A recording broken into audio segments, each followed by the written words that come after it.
শহর আজ স্তব্ধ। কলকাতা কি তবে বরফ শীতল কোনো পাহাড়ি উপত্যকায় পরিণত হতে চলেছে?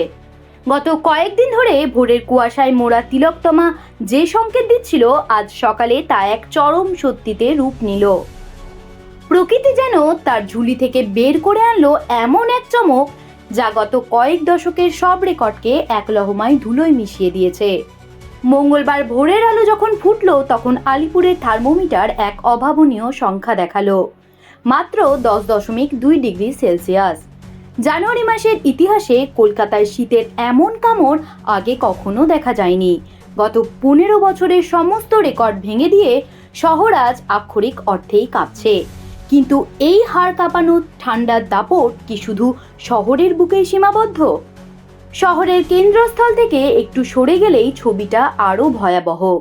সল্টলেকের পারদ আজ নেমেছে 9 ডিগ্রিতে, আর ব্যারাকপুরকে টেক্কা দিয়ে কল্যাণী আজ শীতলতম।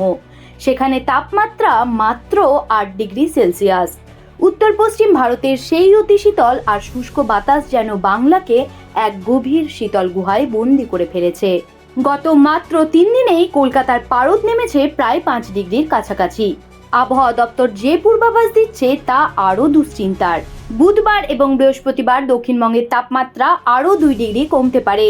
অর্থাৎ রেকর্ড ভাঙার এই খেলা এখনই থামছে না।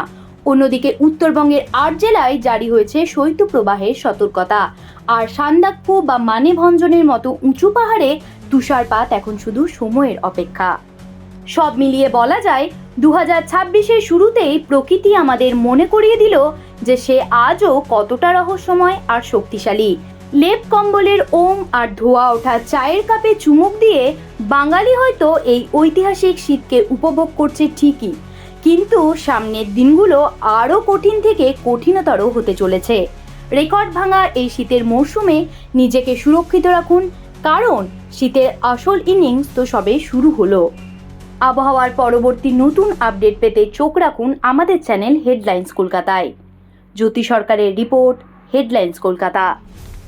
আনন্দ আর ভালোবাসার দীপ্তিতে গড়া সমুজ্জ্বল পরমা, ঠিক তোমারই মতো। শ্যাম সুন্দর কোম্পানি জুয়েলার্স, আগরতলা, উদয়পুর, ধর্মনগর, কলকাতা।